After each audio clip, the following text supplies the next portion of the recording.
Welcome to Mindfully Integrative Podcast with your host, Dr. Damaris G. Mindfully Integrative is a podcast discussing ways toward mindfully incorporating integrative health into our lives. This podcast will have informative resources, fun topics, interviews, and discussions relatable for today with a true mindful perspective in a mind-body, holistic life approach. Hi, how are you? This is Dr. Damaris Maria Grossman, and today on the Mindfully Integrative Show, we have Jonathan McLernon. So he is an amazing individual, a coach, and he's done many things, nutritionist and new father, and I guess I would call it an integrative father instead of integrative mama. But he has an array of things to discuss with you, to talk to you about your health and where he's come in his story and how long it has been and what he's done to make his life and for him and his family. So thank you so much, Jonathan, for being on the show. Hey, thank you for having me. It's a pleasure. Of course. So let's dive in and kind of like check in and say, what was something that people don't know about you? That I learned how to speak 4 other languages. That's amazing. I wish Yeah. I only know 2, Spanish and English. Yeah, I did. Now, don't ask me to converse in them anymore because it's. So I lived in Mexico for about 6 months, and so I lived in Guadalajara, and that allowed me to become fluent. I kind of had a bit of a background in Spanish because I had a bit of an interest in it because I wanted to travel to South America. And I know Mexico is North America still, but we never did actually make it to South America. But so I learned to speak it there because you just hear it every day, and I wasn't living in a tourist area. I was just living in like Centro Histórico, where it's all Spanish down there. And then I spent 3 summers living in Italy, so I learned to speak Italian. I spent a year living in Poland, and so I learned to speak Polish as well. And being from Canada, we learned to speak French as well. And not that we're bilingual, most people, but I also spent time living in Quebec City, so learned the Quebecois French as well. Wow. You are currently in Canada right now? I am. So just north of Montana for U.S. listeners. If you drive 6 hours in a straight line, cool. You'll hit my city called Red Deer. Red Deer. Oh, wow. Is it getting cold there now? A little bit. We're still hitting, in Celsius, like 22 degrees. So I don't know if that's like high 60s, early 70s kind of thing. Oh, so still kind of nice. But we live near the Rocky Mountains, and so weather can be really unpredictable. You can get a hot wind off the mountains. We call it a Chinook, and that can raise temperatures like up to 20 degrees. Let's say if you're at freezing temperatures and all of a sudden you're at like, again, 20 degrees higher in terms of Celsius. But the flip side is you can get a really cold wind blow off the mountains in the middle of the summer, and you might see flurries. They don't stick around, but we've had snow in August before just because a cold wind blast off the mountains. So it's kind of an interesting place to be. That sounds cool. I mean, I like it's so funny because I used to think I always want it warm, but I don't know. Now I don't mind a little nice cold. I don't love the snow, but I'm getting more and more used to it. I do have a cold shower every day as well. So I guess I call it resilience training. So being willing to be uncomfortable, because I think if we want to grow and change, that we have to be willing to be uncomfortable. And so that's just kind of my little resilience test every day. Oh, that's part of your morning ritual, morning motivation. Yeah. Okay. I just turn it straight cold and just step in. I take a deep breath, Whoa. step in. Yeah. Might as well. It's a good wake up. I don't require coffee. And then, it's you kind of get used to it. And a hot shower feels a bit weird now. That's so funny. Oh, wow. How interesting. And yeah, you're kind of like rearing up for the day. Yeah, basically, that's the idea. There has been some research, or actually there's research that the ice cold water will rev up your metabolism. Yeah, well, one of the things that I like is that it can potentially activate brown fat, particularly in your back. So adults still have some brown fat cells. We don't have a lot. Babies have a lot more of it, of course, because they can't really shiver. Do. And so, So a lot of the cold water is blasting my back. So, I mean, I don't know how much it's going to rev up your metabolism. Maybe a little bit because it's got to warm you up again afterwards. You never know. But you'd think like 10 minutes starts to feel long, but after about 2 minutes in there, I just kind of get used to it.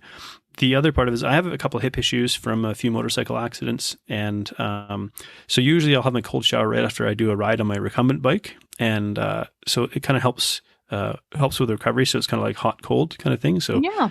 It gets warmed up and mobilized in the morning. Then I put some cold onto it and then step out into the warm room. And yeah, so there's a little method to the madness. Love it. No, that's really great. I mean, that's a nice therapeutic contrast there. I Yeah. think that sounds super effective.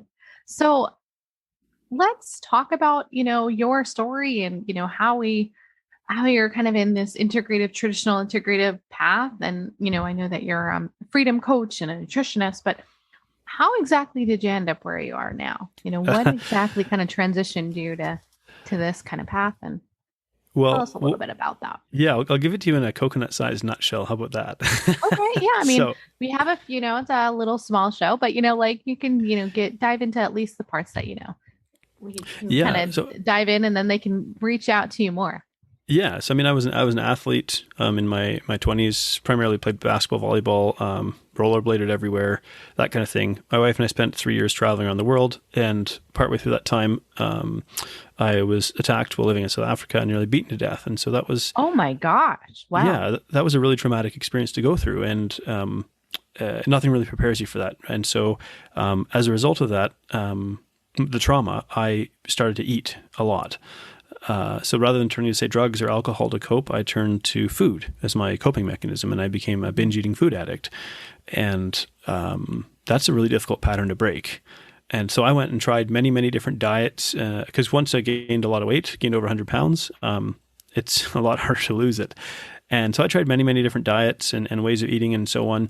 But it wasn't really until I started to address the elephant in the room, and that was my relationship to myself and my relationship to food and my relationship to my body, that I began to see the permanent shifts starting to happen.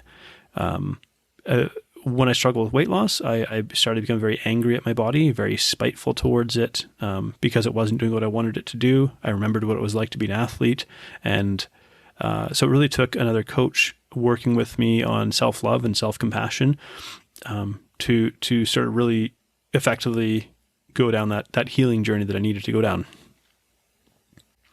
That sounds like, yes, you're right. In a nutshell, there's definitely a lot there that you could probably discuss with us, because there's a few elements in that, just in that conversation alone. Trauma, then you're talking about your body image, and then you're talking about how you're healing through that.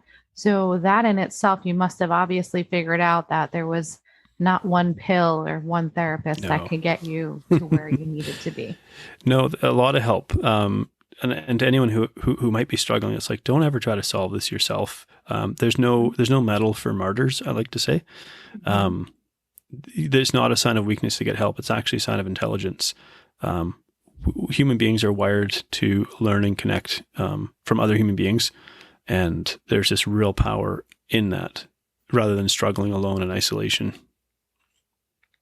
I think, I appreciate that you're saying that you went and got help, and that you're also saying that there was probably many elements that got you healthier, not just your therapy. I mean, you had to lose weight, so you were physically working on yourself, mentally working on yourself. You looked at a whole health perspective on it. What got you to where you are now? Because you work and talk to people about nutrition. You're also a coach. You're evolved into many different aspects of this. How can you go into that a little bit? Yeah, I like to say that nutrition is the cover story. So people come to me and they're looking for help with weight loss, usually. But I say weight loss is also the symptom. Carrying excess weight is usually the symptom. And so I meet people where they're at. They say they'd like to lose weight. But ultimately, if we start working together, we're going to look at other things. Because a lot of people, again, because they're stressed and overwhelmed, we live in a very not physically stressful life at all. We can accomplish everything, almost everything from a push of a button on a smartphone. But we live probably in a very emotionally and mentally distressing world, because we have access to being triggered hundreds of times a day, 24 hours a day, with digital media algorithms that push the most emotive content to the top, designed to trigger us and to hold our attention. And so because of that, there's this really interesting paradox we find ourselves trapped in, where can be really quite emotionally distressed, but we're not physically stressed at all. And so that leads us to being very sedentary, and we've created the perfect world for creating stressed out, overweight people. And so I really want to look at the whole human being rather than just, you should eat more vegetables. And it's like, let's consult, let's factor in a variety of different pieces to the puzzle to help you understand why you're where you're at. And it's not because you're a failed human being. It's because, and so I like to focus on what I call brain-driven weight loss. It's like, let's understand the brain is the driver of behavior. So we look at, psychology, mindset, emotional health, mental health, our habits, and sort of integrate all those pieces together to say, let's reverse engineer a healthier lifestyle for you. But by doing the work through with your brain as well, we're able to create results that stick, because you ultimately, if you want to maintain your health, you have to create a new way of living. You can't just temporarily change your habits and hope that that's going to create permanent results. I completely agree. I also, I agree in the sense of like the pattern and the behavior. And to change that pattern, people first they have to identify they have a problem. So they're coming to you, but they may not even realize what their problem is. I mean, do you find that they come out with one thing and then realize there's so much more involved there? Yeah. That's why I say I meet people where they're at. They very often think, I just want to lose weight, and if I lose weight, I'll be happy. And that's a big old myth. That's not to say that, look, weight loss, I like to say weight loss is a doorway. It's not a destination. Yeah. And the truth is, like, most people will benefit from losing some weight, from lowering their body fat percentage. That improves many biomarkers of health. But when we start to attach our sense of self-worth as a human being to a number on the scale, it becomes a really destructive path to go down. And so if we can understand that really it's not about a number on the scale, it's about creating a life that gives you the freedom to do what you want to do. I can tie my shoes. I can run up and down stairs. I can, the things that people don't seem to think about, like I was morbidly obese, trying to wipe your bum. Like just every day in life was harder when I was 100 pounds heavier. And no matter how much I tried to be the jolly fat guy, like inside, I was like, this sucks carrying all this extra weight. That's the truth. Yeah. And, but I had to learn to love myself instead of hate myself where I was presently at before I could really truly make the change. It sounds maybe counterintuitive, especially for men, but it had to come from this place of love versus trying to punish myself into submission. Have you found that most of your clients are men? Do you work with a lot of men and women, or just men? Mostly women, actually. Oh, mostly women. Okay. And I would put a couple things into that, like, because I was puzzled by this as well in one sense, but women are more likely to put up their hands and ask for help. They seem to be a little bit more open to acknowledging that they have struggles. Women, we're always like, wait, I need a minute. Yeah, exactly. Whereas in masculine culture, like asking for help is very often seen as a sign of weakness or vulnerability. And, that'd be a whole other topic really, but because I'm very much an advocate for what I call positive masculinity and healthy masculine behavior. Because I don't like the term toxic masculinity, though I know why it exists. And so, oh my God, that'd be a whole other conversation. Yeah, I know. Just talking about positive masculinity, because I feel like that's giving hugs is okay. Oh man, I'm a hugger. Like I'm an empath. I'm just saying that as one aspect, but go on. Well, and I think of course about my son. I have a son who's 6 months old, and I want him to grow up seeing a healthy model of masculinity, one where I love my wife, I respect her, I treat her, I shower him with affection, so he knows that affection, male affection is healthy and normal, but also, like male strength is a good thing too. Sometimes we look at that like it's a problem, but it's like, no, male strength directed in the right way or masculine strength is a really good thing. Can be a really beneficial thing, but it just needs to be channeled in the right direction. And I think we just, with men, we don't see, we were given like Homer Simpson and Rambo kind of thing, right? Like, there wasn't as much of a, what's it called? Their images or kind of like the nuance. There wasn't much nuance. It was like you were a fat beer drinking doofus who everybody loved because you were a lovable failure, or you're a hyper masculine like superhero, and there wasn't really a lot in between there. And it's like most of us are going to occupy the space somewhere in between those two. Right. That makes a lot of sense. I mean, just in that alone, we could have that, more in-depth conversation. But I know that you have done so much for your clients in this nutritional aspect and their overall, I guess, for females, we call it the body love imaging and better imaging of oneself. How has that been for you with you and your clients, and where has that grown for you? Like, what do you, if you like to share on a story, and then where have you gone with that? Well, it's I say if we really want to transform our health and our life and our body and so on, we need to understand where we're starting. And sometimes that's going to be an uncomfortable, in fact, almost all the time it's going to be an uncomfortable conversation to acknowledge where we're presently at. But so my goal as a coach is to create a compassionate space. So compassion is sometimes misunderstood because it's not really, it's not a get out of jail free card, but it's a space where we can bear our struggles in the light, and we're not going to be judged for it. And it's in this space that we can actually start to create change. And it sounds, sometimes when I say it, I'm like, it sounds kind of esoteric, but it's like, you just create this human connection where it's like, you can tell me what's happened in your week, and we're gonna understand it. We're gonna look to uncover it. I say, open the box, take a look inside, see what happened. And because all behavior makes sense. It doesn't mean all behavior is good or helpful, but it makes sense. And so when we start from that perspective that like you're doing the best you can with the tools you have, we might just need to change the tools you have. And some of it, and of course, sense of identity and self as well, right? That there's a whole other rabbit hole to go down too, right? We act in congruence with our sense of identity, and our sense of identity sometimes doesn't make logical sense because it was maybe imprinted on us at a very early age. But that's why we see behaviors like self-sabotage. The attempt to change is very often not acting in congruence with our present sense of identity, and so. Creating space. An amazing point. Wow. People's previous history and what they previously perceived of themselves may be keeping them stuck or in this pattern. I always have to talk a lot about patterns, but yes, their previous self is not who they are now or who they can become. Yeah. Makes a lot of sense. Would you like to share a little bit about a specific or a client or even for yourself, how it's kind of changed for you? Well, what's really neat is, I often highlight one of my clients, my favorite client. She's been with me for a couple of years now. Her name is Rhonda, and she'd be about 61 years old now. And she's okay with you sharing? Yeah, absolutely. Yeah. She's featured on my website. Okay, great. Yeah. She came to me at about 59 and about 50 odd pounds overweight, and she's about 5 feet tall. So, that adds a lot and shorter. Yeah. It's been a lot for her. Many years of failed yo-yo dieting, struggling with her weight and so on, really kind of just, I'm getting old and feeling hopeless and being in pain walking across the room, and just a really, really difficult day-to-day existence. And over the course of about 9 months, she lost about 50 pounds. And she's now able to walk 5 miles a day and swim 30 laps at her pool at 61. That's awesome. Just seeing this shift, and that's not to say she doesn't have her struggles. She certainly still does. And I think sometimes there's this idea that once the major, piece of the transformation is accomplished, that you're now on easy street. I'm like, no, real life doesn't stop. Like we're still going to, but what it is she navigates the difficulties of life differently.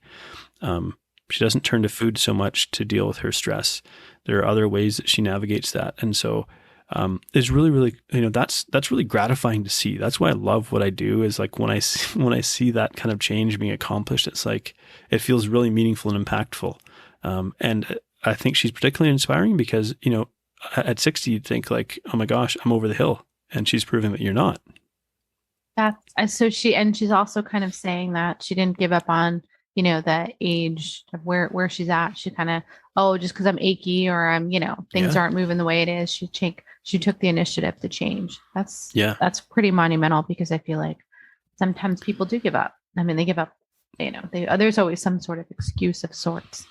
And did you find it challenging for not just her or other patients, but to help them maintain or be sustainable let me rephrase that, or for them to understand sustainability? When I talk about people, it's like the lifestyle, and I say, no, this is a lifestyle conversation, not a quick fix. Well, I will say that weight maintenance is a challenge. And I say this, I call myself SLIM, but it's SLWM, Successful Long-Term Weight Manager. You see, I call fat cells the gift that keeps on giving. Once your body makes a fat cell, it's always there, waiting to be filled. And so if I eat like an undisciplined toddler, those fat cells will fill up really fast. That's great, biologically speaking, because it's a famine security mechanism. But we live in a feast world now.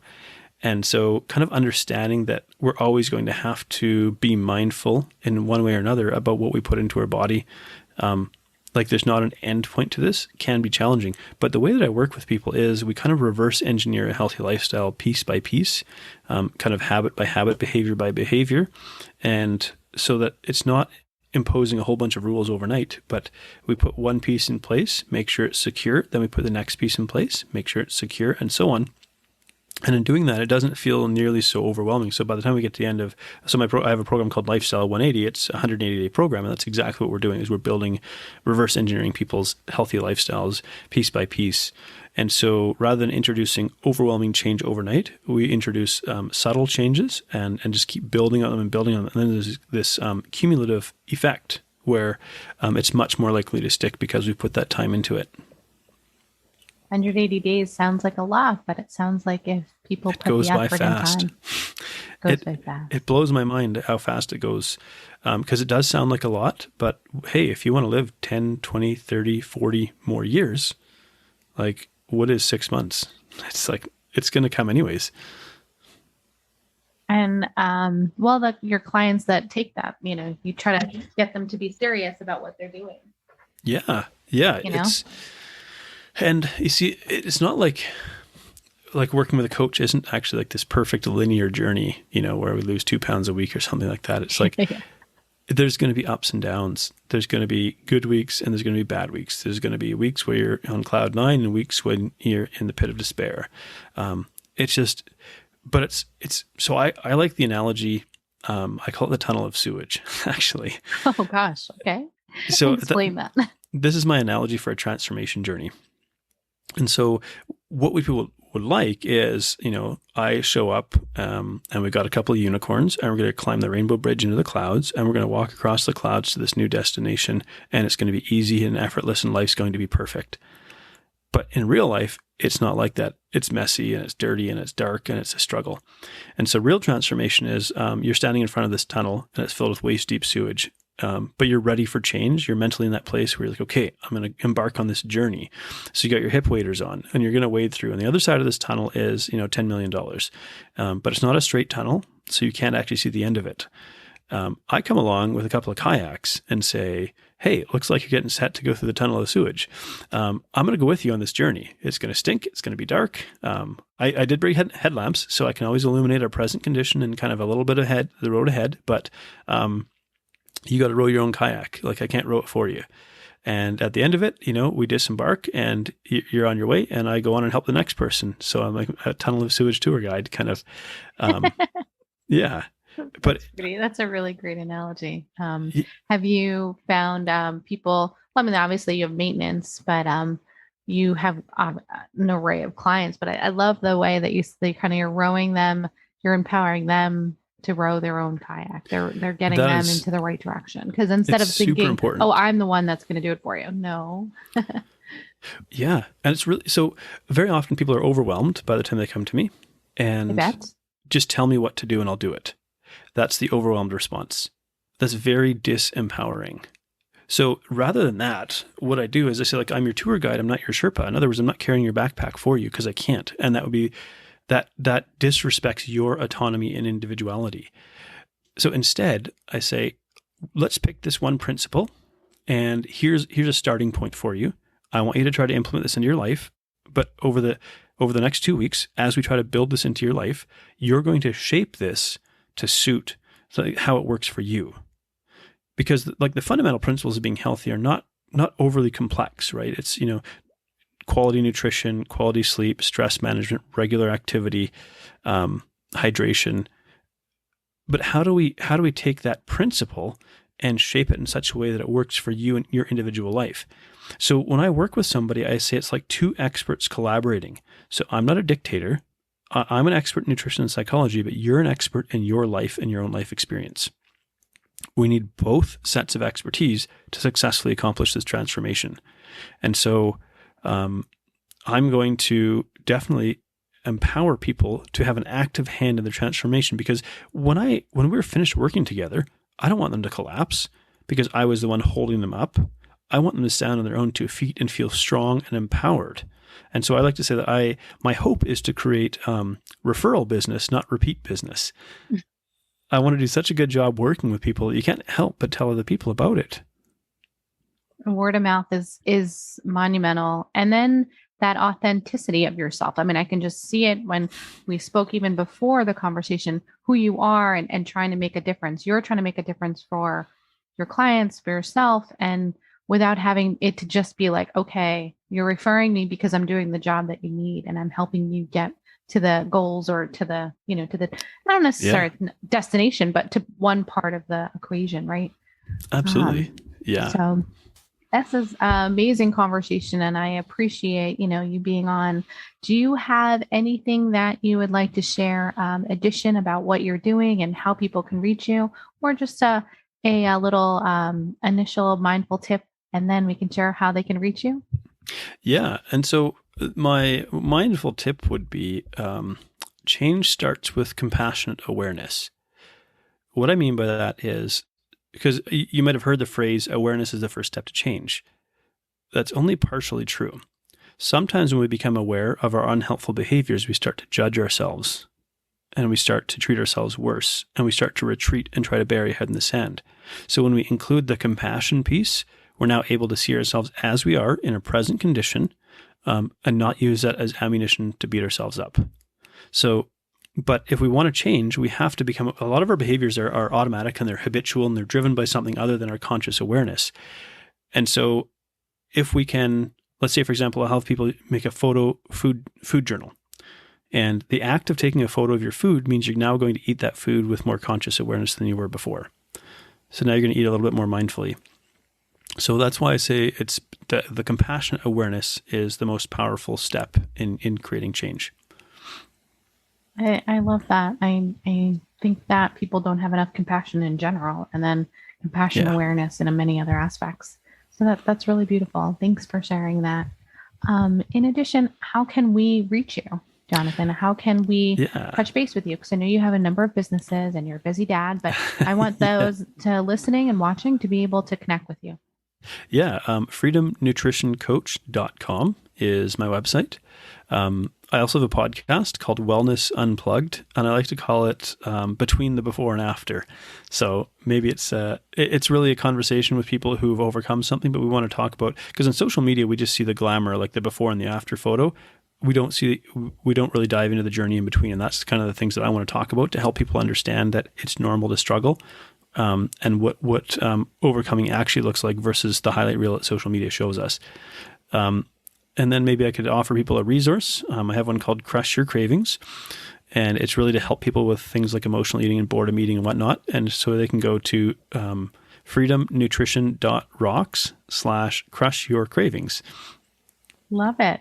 I can't wait. I'll have them in all the information in the show notes for those that are listening and watching. And I really appreciate you being on today. And thank you for your time and your effort. Hey, thank you so much for having me. And thank you for the work that you do as well.